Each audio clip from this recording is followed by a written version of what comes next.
মালিকখন মামলায় 3 অভিযুক্তর যাবজ্জীবন কারাদণ্ড। বাঁকুড়ায় আলোচিত ডেকোরেটার্স মালিকখন মামলার রায় ঘোষণা করল জেলা আদালত। 4 বছর দীর্ঘ বিচার প্রক্রিয়ার পর আদালত অভিযুক্ত 3 জনকে যাবজ্জীবন কারাদণ্ডে দণ্ডিত করেছে। একই সঙ্গে প্রত্যেককে 25,000 টাকা জরিমানা এবং জরিমানা না দিলে অতিরিক্ত 1 বছরের সাজা ভোগের নির্দেশ দেওয়া হয়েছে। আদালত সূত্রে জানা যায় 2021 সালের ফেব্রুয়ারি মাসে বাঁকুড়ার ওন্দা থানার মালপুর গ্রামের বাসিন্দা ডেকোরেটার্স মালিক কালোসোনা রায়ের মোবাইল ও নগদ টাকা চুরি হয়। সেই ঘটনায় কর্মী সাগর মাঝির বিরুদ্ধে সন্দেহ প্রকাশ করে তাকে কাজে নিষিদ্ধ করেন কালোসোনা। এই সিদ্ধান্তে ক্ষুব্ধ হয়ে সাগর মাঝি নিজের ভাই গঙ্গা মাঝি ও কাকা প্রশান্ত মাঝিকে সঙ্গে নিয়ে কালোসোনা রায়ের উপর প্রাণঘাতী হামলা চালায়।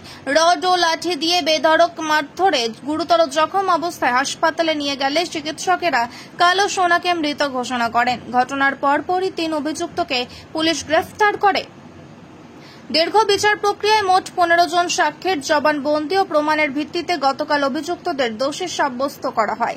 আজ বাঁকুড়া জেলা আদালতের তৃতীয় অতিরিক্ত দায়রা বিচারক দেবকুমার গোস্বামী সাজা ঘোষণা করেন। তবে আদালতের এই রায়কে চ্যালেঞ্জ জানাতে উচ্চ আদালতে যাওয়ার ইঙ্গিতও দিয়েছেন সাজাপ্রাপ্তরা। মালপুর গ্রামের বাসিন্দা কালোসোনা রায় বেকার কালী মন্দিরের সামনে বসেছিলেন ওদের গ্রামে। সেখানে সাগর মাঝি, ওর ভাই গঙ্গা মাঝি এবং ওর কাকা প্রশান্ত মাঝি 3 জনে মিলে, ওদের বাড়ি হচ্ছে লাপুর বাজার, মাঝিপাড়া, রামসাগর, ওই একই কাছাকাছি। ওরা এসে মারধর করে।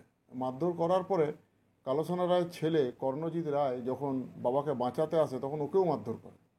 তো তিনি অসুস্থ হয়ে পড়েন, তাকে হাসপাতালে আনা হয়। তো হাসপাতালে আনার পরে ডাক্তারবাবু মৃত বলে ঘোষণা করেন। এরপরে কালোসোনা রায়ের ছেলে কর্ণজিৎ রায় থানাতে একটি অভিযোগ দায়ের করেন 28 তারিখে, 28/2/2021 কেস স্টার্ট হয়। কেস স্টার্ট হওয়ার পরে পুলিশ তদন্ত করছিল। পুলিশ তদন্ত করে এদেরকে অ্যারেস্ট করেছিল 2 জনকে। এক হচ্ছে প্রশান্ত মাঝি, সাগর মাঝি, আর গঙ্গা মাঝি পালিয়ে গিয়েছিল। তারপরে পুলিশ এটা চার্জশিট জমা করে 25/5/2021 তারিখে। এই কেসে 15 জন সাক্ষী পুলিশ চেয়েছিল। আমরা এই কেসে চার্জ ফ্রেম করেছিলাম 16/11/2022 তারিখে। আমরা 11 জন সাক্ষী সাক্ষ্য কোর্টে উপস্থাপন করেছি। সমস্ত কিছু বিচার বিবেচনা করে আজকে জজ সাহেব এডিজি 3rd কোর্ট লানেট দেবকুমার গোস্বামীর এজলাসে এই রায়দান সাজা ঘোষণা হলো।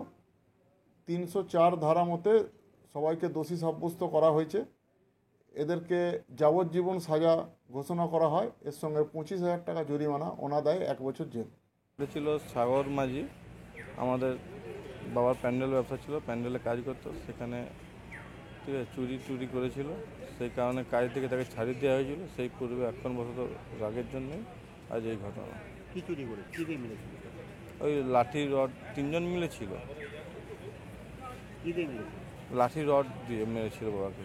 ওই সাগর মাঝি, গঙ্গা মাঝি আর প্রশান্ত মাঝি, ওই 3 জন মিলে।